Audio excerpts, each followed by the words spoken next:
Bab 1001. Tuan Goti, tolong sampaikan pesan ini untukku. Petik 2. Bahkan jika orang itu adalah raja, jika dia tidak berlutut dan meminta maaf padaku, aku ingin dia mati tanpa tempat pemakaman. Gray berseru, tertawa terbahak-bahak. Dia mendekati Mandi dan menamparnya. Apa ini yang disebut orang yang kau katakan bisa membuatku kesulitan? Aku tidak tahu pria seperti apa dia, tapi aku akan tetap membuatnya berlutut di depanku dan melihatku bermain-main denganmu. Darah mulai merembes keluar dari sudut bibir Mandi, tapi ekspresinya tetap sedingin es. Melihat apa yang dilakukan Gray, Rian gemetar ketakutan. Gray Jin ingin mencari mati. Dia masih berani memukul wanitanya iblis itu. Rian hanya bisa buru-buru berseru, Tuan Jin, aku sudah mengerti. Tolong berhenti memukulnya. Aku akan segera menarik kembali kata-kataku. Dia dengan cepat merangkak pergi setelah dia selesai berbicara. Hati Rian diselimuti dengan penuh ketakutan. Jika pria itu tahu bahwa wanitanya dalam keadaan ini dan mulai bab 1002. Penjaga tersebar di luar rumah bangsawan itu. Para penjaga yang bertugas menjaga pintu depan merasa ada yang tidak beres. Cukup banyak orang yang biasanya masuk dan keluar dari daerah itu, tetapi sekarang tiba-tiba menjadi sunyi senyap. Kemudian, mereka melihat penampilan Rian. Beberapa pria mengikuti di belakang Rian. Tolong kembali, Tuan Goti. Tuan Jin baru saja memberi perintah. Dia bilang kau adalah kentut di angin dan tidak punya hak untuk melihatnya lagi. Sebelum Rian pergi, Gray mengirim seseorang untuk menyelidiki. Dia menemukan bahwa jalan-jalan di South Light telah berubah sepenuhnya dalam beberapa hari terakhir. Rian hanyalah seorang lelaki tua biasa, bukan lagi raja jalanan. Bagaimana mungkin pria seperti dia layak bertemu dengan Gray? Gray berpikir bahwa dia sudah cukup menghormati Rian dengan tidak memukuli pria tua itu. Para penjaga menyerang Rian dengan tatapan meremehkan. Bagaimana mungkin seorang lelaki tua tanpa otoritas pamer di depan Tuan Jin? Apa bab 1003? Tentara dengan seragam kam, dengan pedang tergantung di pinggang mereka, berbaris keluar dari kendaraan lapis baja. Mereka tampak seolah-olah akan berperang. Mata mereka setajam elang. Tatapan sederhana dari mereka bisa menakuti semua orang. Hampir 1000 tentara kam pedang bersembunyi di balik bayang-bayang. Beberapa sudah menutup pintu belakang Manor Nine, sementara beberapa mundur ratusan mil jauhnya untuk memantau situasi dari jauh. Setiap langkah tersusun, seolah-olah melakukan ini adalah naluri alami mereka. Ratusan pria membentuk beberapa baris dan mulai berbaris maju. Pemimpin penjaga, yang tadinya sangat sombong, sekarang tercengang. Dia memiliki sedikit pengetahuan dan menyadari siapa orang-orang ini. Ini adalah salah satu pasukan terkuat negara Ha, Kam Pedang. Dia tidak berani mengatakan omong kosong lagi. Lututnya lemas, dan dia dengan cepat berlutut ke tanah. Brak, brak, brak. Penjaga lainnya segera mengikuti. Mereka membuang senjata mereka dan meletakkan Tan bab 1004. Gray tertawa dingin. Siapa yang berani membuat keributan di lingkungan keluarga Jin? Bahkan komandan pertama di South Light, Sheldon Xavier harus hormat datang ke sini. Ini adalah aturan yang dibuat oleh keluarga Jin. Sebelumnya ada beberapa orang yang tidak patuh, tetapi mereka semua akhirnya diberi makan ikan. Jujur, aku berharap seseorang akan datang dan memprovokasi keluarga Jin. Jika tidak, perjalanan ke Bakwood kali ini tidak akan menarik, bukan? Queen menatap Gray dan merasakan kekaguman di hatinya. Ini adalah pewaris super kaya sejati. Seorang playboy sejati. Siapa yang disebut pewaris kaya dari Bakwood yang berani mengatakan hal seperti ini? Queen merasa seperti dia jatuh cinta pada Gray, terlepas dari identitasnya. Di sudut, Mandi sedikit gemetar karena pelecehan yang terpaksa dia tanggung. Duar, tiba-tiba, pintu lorong loteng ditendang ke tanah. Saat berikutnya, selusin tentara segera bergegas masuk. Mereka dengan cepat menyerbu ruangan dan membab 1005. Bagaimanapun juga, Gray telah melihat bagaimana dunia bekerja. Meskipun seluruh tubuhnya berkeringat, keringat dingin membasahi punggungnya, dia masih menggertakkan giginya dan menuntut. Kau, siapa kau? Siapa aku? Ekspresi Harvey York sedingin es. Aku suami Mandi. Pada saat yang sama, aku adalah Pangeran York yang kau bicarakan dengan sangat rendah. Petik 2. Bukankah kau ingin aku mati tanpa tempat pemakaman? Apa? Gray gemetar tanpa henti ketika dia mendengar kata-kata Harvey. Suami yang tinggal menumpang bersama Mandi Zimmer sebenarnya adalah Pangeran York itu sendiri. Ini. Bagaimana ini bisa terjadi? Queen akhirnya sadar kembali. Dia lamban saat senyum terpaksa muncul di bibirnya. Sekarang, dia akhirnya mengerti. Mengapa hanya Mandi yang diakui oleh Sky Corporation? Mengapa target lamaran Pangeran York adalah seorang wanita yang sudah menikah? Harvey York adalah Pangeran York. Semua yang dia katakan itu benar. Namun, para Zimmer tidak pernah percaya bab 1006. Pemimpin penjaga tidak berani melawannya. Pada saat itu dia hanya bisa mengambil pisau semangka dan berkata dengan suara gemetar, "Tuan, aku minta maaf." Hal berikutnya yang semua orang tahu. Dia mengerahkan kekuatan pada pisaunya dan tangan kanan Grey Jin terpotong dengan suara retak tulang. Ark, Grey berteriak seperti babi yang disembelih saat dia berguling ke tanah kesakitan. Harvey York memerintahkan dengan jijik, "Beri makan anjing di halaman belakang dengan ini." Pemimpin penjaga tidak berani memberontak dan kemudian membawa tangan yang terpotong itu ke halaman belakang. Tidak lama kemudian terdengar suara anjing serigala Grey mengunyah sesuatu. Setelah itu anjing serigala itu mengaum. Grey berguling-guling di tanah. Tanpa henti, Harvey terlalu kejam. Dia sekarang benar-benar putus asa. Bahkan jika dia menemukan dokter terbaik di dunia nanti, siapa yang bisa mengeluarkan tangannya yang terpotong dari perut anjing dan menjahit menyambungnya ke lengannya kembali? Bab 1007. Semua orang terkejut. Ini adalah sikap Pangeran York yang sebenarnya. Dia tidak akan menyerang kecuali seseorang menyerangnya. Jadi jika dia diserang, dia akan memastikan yang lain membayar ratusan kali lebih buruk. Bahkan Ryan Guti yang berada di samping merasa kepalanya mati rasa. Dia sekarang merasa bahwa dia sangat beruntung karena dia hanya kehilangan kekuatannya. Setelah melakukan itu Harvey York melirik Grey Jin yang ada di tanah dan memerintahkan dengan dingin, "Minta maaf dan ganti rugi untuk siapapun yang kau rasa perlu untuk segala hal." Petik 2. Ya, aku akan segera mengaturnya. Grey mengangguk dan membungkuk. Harvey melanjutkan. "Mulai sekarang dan seterusnya aku akan membuat cacat kalian semua jika keluarga Jin dari Mordu berani memasuki South Light bahkan walaupun hanya setengah langkah. Aku tidak akan berani. Sungguh aku tidak akan berani." Grey pada saat itu kehilangan semua sikapnya sebagai pewaris super kaya. Yang bisa dia minta hanyalah permohonan Akbab 1008. Di kediaman Yates. Nenek Yates sedang duduk tegak di sofa saat dia berkata dengan suara rendah. "Jadi masalahnya sudah jelas. Aku bahkan berpikir seonggok sampah seperti Harvey York memiliki latar belakang yang luar biasa. Jadi dia hanya bekerja sebagai pengemudi untuk beberapa kesempatan besar. Alasan mengapa dia bisa menyelamatkan mandi kali ini adalah karena orang besar tempat dia bekerja yang membantunya." Petik 2. Kate. "Sudahkah kau tahu siapa orang hebat tempat Harvey bekerja?" Kate Yates mengerutkan alisnya. "Aku sudah memeriksanya. Tetapi beberapa sumber daya semuanya mengarah ke luar negeri.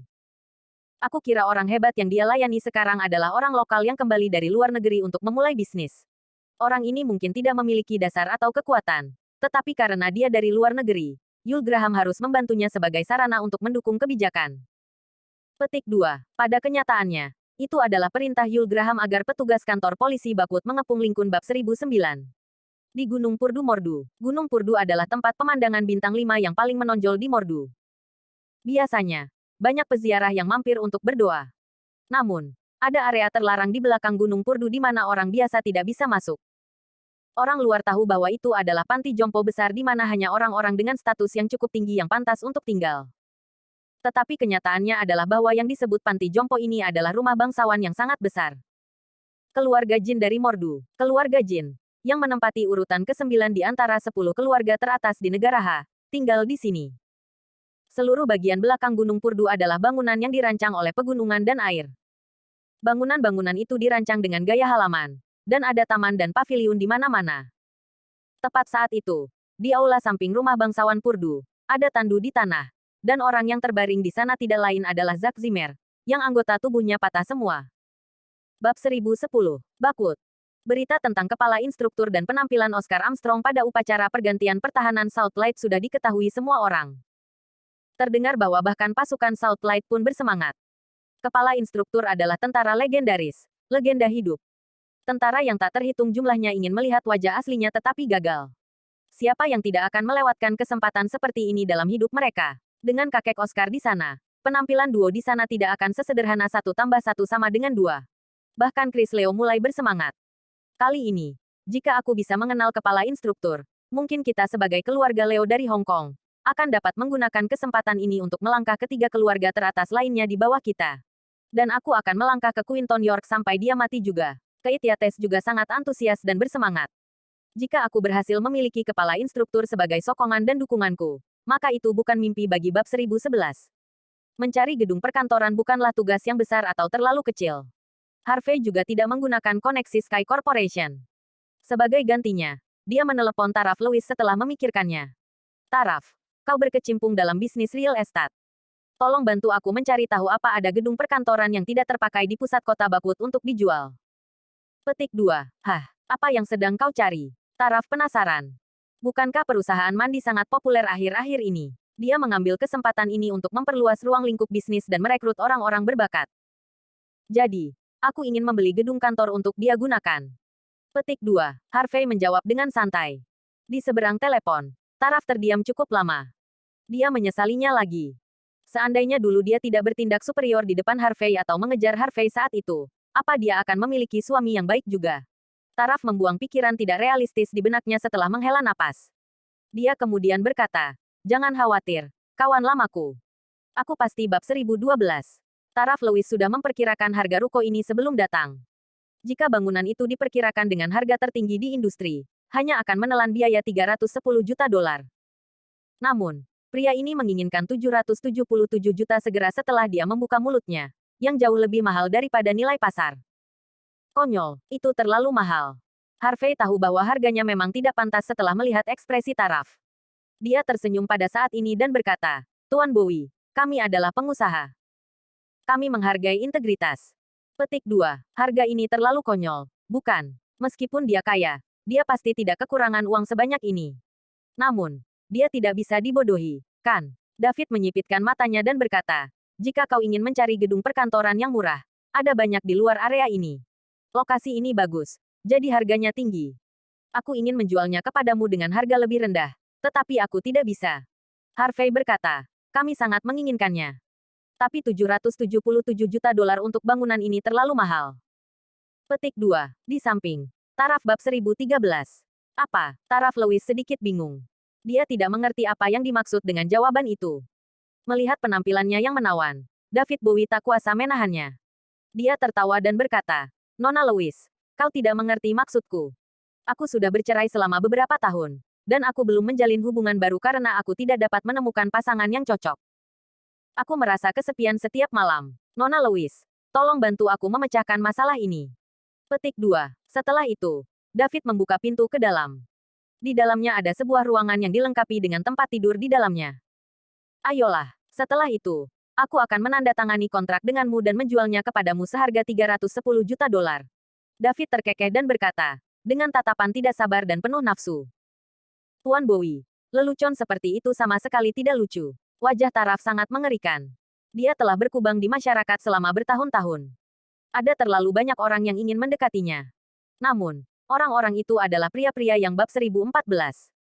David Bowie merasa bahwa dia telah mengatur segalanya dengan baik. Brak, pada saat ini, tiba-tiba, suara keras datang dari pintu kantor. Pintu tertutup ditendang terbuka lebar. David, yang berada di dalam kantor, terkejut. Taraf juga kaget.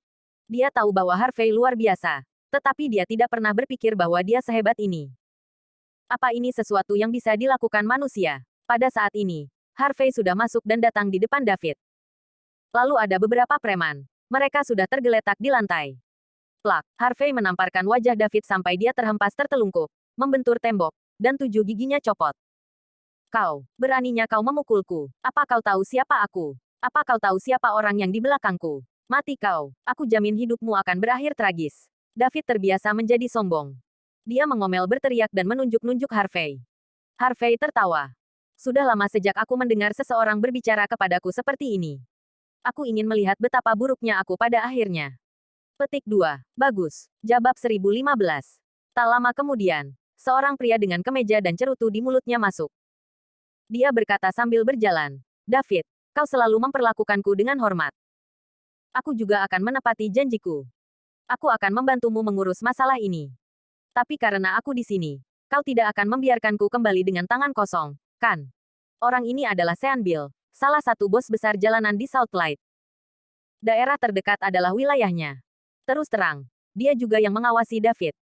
Pada saat ini, David buru-buru mengeluarkan setumpuk uang dan berkata, "Sean Bill, karena orang-orangmu ada di sini, kerja keras mereka tidak akan sia-sia. Silakan saja ambil. Kuberikan dengan senang hati." Petik 2. Dia menyerahkan tumpukan uang tunai sambil berbicara. Salah satu anak buah Sean Bill mengambilnya dan mengangguk pada Sean. Sean kemudian berkata dengan acuh tak acuh, "Jadi David, katakan padaku apa yang terjadi." David menunjuk ke arah Harvey dan berkata, "Sean, ini orangnya. Tidak hanya dia mengganggu waktu baikku, T.